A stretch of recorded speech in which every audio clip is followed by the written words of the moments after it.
कार्मिक नंबर क्या होते हैं? कार्मिक नंबर वाले डेट में पैदा होने वाले लोगों को क्या करना चाहिए, आज इसी विषय में बताने वाली हूँ। हेलो फ्रेंड्स, मैं रीता भट्टाचार्य, मेरा चैनल न्यूमरोलॉजिस्ट रीता में आप सभी का स्वागत है।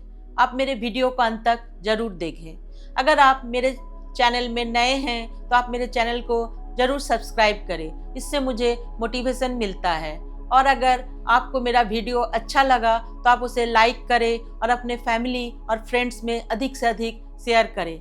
अगर आप कुछ पूछना चाहते हैं तो आप कमेंट सेक्शन में ज़रूर लिखें। तो अब बात करते हैं कार्मिक नंबर कौन कौन से हैं। नंबर 13, नंबर 14, नंबर 16 और नंबर 19 को कार्मिक नंबर मानते हैं। अगर आपका जन्म इन डेटों में होता है तो यह माना जाता है कि आप पास्ट लाइफ के इश्यूज के साथ पैदा हुए हैं। अब पास्ट लाइफ के कौन से इश्यूज आपको देते हैं कि आप आगे बढ़ नहीं पाते हैं, इस विषय में बात करेंगे।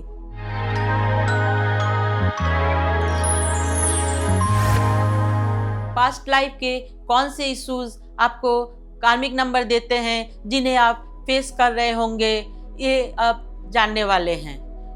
कार्मिक नंबर आपको अपने जीवन में अपने गोल को अचीव करने में बाधा उत्पन्न करती है। तो अब बात करते हैं जिनका जन्म किसी भी महीने के 13 तारीख को होता है। 13 तारीख को पैदा होने वाले लोगों को जीवन में अनेक संघर्ष करना पड़ता है।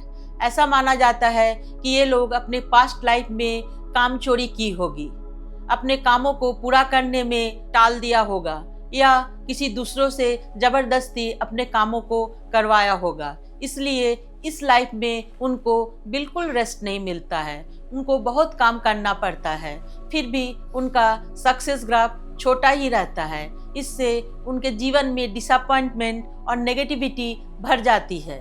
तो इन लोगों को अपने कार्मिक कर्जे को चुकाने के लिए अपने रिस्पॉन्सिबिलिटीज़ को पूरा करते रहना चाहिए, उन्हें डिसिप्लिन होना चाहिए और अपने मन में ऑप्टिमिस्टिक बने रहना चाहिए। आप अपने कामों को पूरा करते रहे तो आप कार्मिक कर्जे से बाहर निकल सकते हैं और अपने जीवन में आगे सफल हो सकते हैं। अब बात करते हैं कार्मिक नंबर 14 की। जिनका जन्म किसी भी महीने के 14 तारीख को हुआ है, ऐसे माना जाता है कि वे कार्मिक नंबर 14 से प्रभावित हो रहे हैं। जिनका जन्म 14 तारीख को होता है वो बचपन से ही जिम्मेदारियों में फंस जाता है। उन्हें अपने परिवार के लिए कुछ रिस्पॉन्सिबिलिटीज़ पूरा करना पड़ता है। 14 नंबर वाले को इमोशनल अपसेट और डिले से गुजरना पड़ता है। इन्हें हार्डवर्क और डिसअपॉइंटमेंट से फ्रीडम का वैल्यू जानना पड़ता है। इन्हें हाईली डिसिप्लिन होना पड़ता है अपना फ्रीडम पाने के लिए। तो इसलिए इन लोगों को अपने कार्मिक कर्जे को उतारने के लिए अपने रिस्पॉन्सिबिलिटीज़ को पूरा करते रहना चाहिए और अपने इंटेलिजेंस को यूज़ कर जीवन में इन्हें फोकस रहना चाहिए। ऐसा करने से इनके कार्मिक कर्जे उतरना चालू हो जाता है और वे अपने जीवन में सक्सेसफुल हो सकते हैं। अब बात करते हैं कार्मिक नंबर 16 की। जिनका जन्म किसी भी महीने के 16 तारीख को होता है, उन्हें माना जाता है कि वे कार्मिक नंबर 16 से प्रभावित हैं। ये लोग जिनका जन्म 16 को हुआ है, यह माना जाता है कि वे पिछले जन्म में एब्यूज ऑफ लव किया होगा। एब्यूज ऑफ लव का मतलब क्या हुआ? इसका मतलब ये हुआ कि आप पिछले जन्म में अपने रिश्ते को अच्छी तरह से निभाए नहीं होंगे। आप एक से अधिक लोगों से प्रेम किए होंगे, एक्स्ट्रा मैरिटल अफेयर किए होंगे, आप झूठे वायदे किए होंगे और फिर उनसे मुकर गए होंगे। आप प्यार में किसी का अपमान किए होंगे। इसलिए माना जाता है जिनका जन्म 16 तारीख को होता है, चाहे वो मेल हो या फीमेल हो, उनका मैरिड लाइफ डिस्टर्ब्ड होता है। तो अपने इस कर्जे से निकलने के लिए आपको अपने रिश्तों को इज्जत देना होगा, उनके रिस्पॉन्सिबिलिटीज़ को पूरा करते रहना होगा। अगर आप अपने रिश्ते को इज्जत देंगे, उनके रिस्पॉन्सिबिलिटीज़ को पूरा करेंगे तो आप पिछले जन्म के कार्मिक कर्जे से बाहर निकल सकते हैं और आपका रिश्ता आगे अच्छा हो सकता है। अब बात करते हैं कार्मिक नंबर 19 की। जिनका जन्म किसी भी महीने के 19 तारीख को होता है, तो ऐसे माना जाता है वे कार्मिक नंबर 19 से प्रभावित है। ऐसे माना जाता है कि पिछले जन्म में उन्होंने एब्यूज ऑफ पावर किया होगा।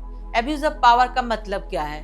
इसका मतलब है कि आप पिछले जन्म में मंत्री रहे होंगे या किसी उच्च पद पर रहे होंगे और आप अपने पावर का मिसयूज किया है। आपने पैसों की हेराफेरी की होगी या गबन किया होगा या किसी लोगों को आपने एक्सप्लॉइट किया होगा। तो इस कार्मिक कर्जे का प्रभाव यह होगा कि इस जन्म में आप अपने आप के लिए स्टैंड अप नहीं हो पाएंगे, आपको दूसरों पर डिपेंडेंट होना पड़ेगा, आपके अंदर एग्रेशन होगा और आपको अपने ही लोगों से धोखा मिलेगा। और इस जन्म में किसी पावरफुल आदमी से आपकी दुश्मनी भी हो सकती है। तो इस कार्मिक कर्जे से निकलने के लिए आपको दूसरों के भावनाओं का कद्र करना पड़ेगा, दूसरों को हेल्प करना पड़ेगा। आप अगर दूसरों को हेल्प करते रहेंगे तो आप अब्यूज ऑफ पावर के कार्मिक कर्ज से बाहर निकल सकते हैं और अपने जीवन में आगे सक्सेसफुल हो सकते हैं। अगर आप कार्मिक कर्जे से बाहर निकलने के लिए ये सोच रहे होंगे कि आप पूजा करवाकर, हवन करवाकर या जेमस्टोन पहनकर कार्मिक कर्जे से बाहर निकल सकते हैं, तो ऐसे नहीं होता है, क्योंकि कर्मों का कर्जा कर्मों से ही धोए जा सकते हैं।